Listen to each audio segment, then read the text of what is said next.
Who is RFID? Hi, this is Anna Wachtel with a brief introduction to the ins and outs of implementing an RFID system in a branch library.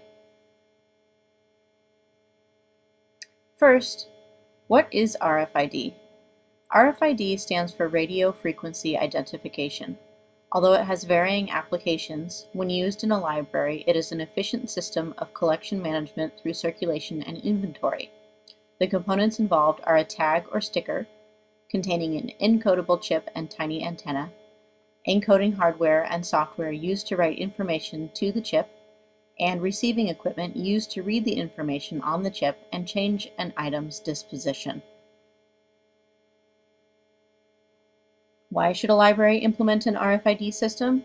Each library needs to carefully weigh the pros and cons of RFID and how they might apply to the facility, but these are some common factors. Theft prevention, utilizing a system similar to those seen in retail, with a gate at the exit and an alarm system. Efficient circulation and inventory management, because once tagged, the collection can be read in bulk rather than by individual item.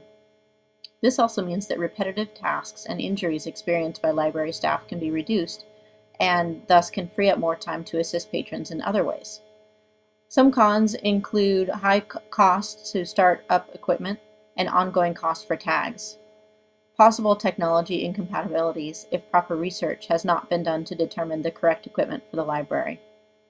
Also, RFID is not suitable for fragile materials as the sticky tags can damage valuable archival items. RFID may not be essential for facilities that have low circulation, such as those that concentrate on in-house research or those that serve very small communities.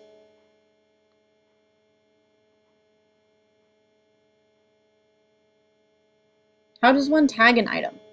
First, the proper tag needs to be chosen depending on the type of item.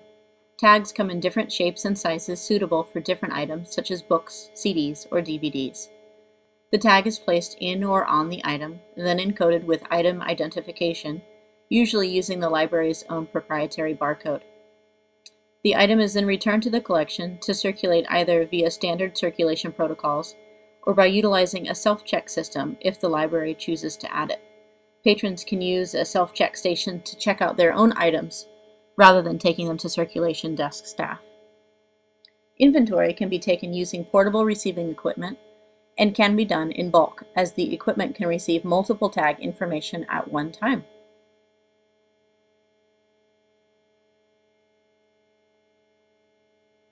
Each library will need to carefully evaluate its needs to determine the best practices for implementation. These are some common questions to ask and issues to address. What should be tagged? Often libraries choose to tag items that have high circulation or those with high theft rates, such as DVDs. The collection needs to be examined to make all appropriate repairs and discards, and librarians may choose to skip tagging certain items that are either easily damaged or that are easily replaced. Who should tag the collection? Should a library hire and train new or temporary staff, or utilize current staff? What about volunteers? Some libraries may choose a combination of staffing choices. The library will have to balance the possibility of overtime for current staff versus the costs of hiring and training new staff. When should tagging occur?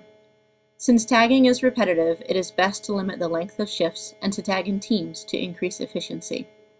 Tagging in the stacks can be distracting and irritating for patrons and other staff, so often libraries choose to tag after operational hours, or when the branch has a planned closure, such as during remodeling. How will success be determined? Again, it is important for each library to define success on its own. Will it be when a majority of circulation is done through self-check stations, or when patron feedback expresses satisfaction about more attentive staff?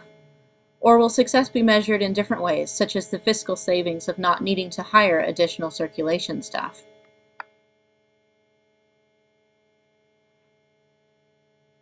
Here's a general implementation process for a branch library. First, staff needs to be oriented to the process and application of RFID and questions and issues addressed. Staff will be deeply involved in weeding and repairing the collection to prepare for tagging to avoid wasting time or money on items that can be safely skipped. Next, equipment is obtained and set up on site, supplies stocked, and work areas prepared. Tagging can begin with staff training. Tagging continues until the bulk of the collection is completed.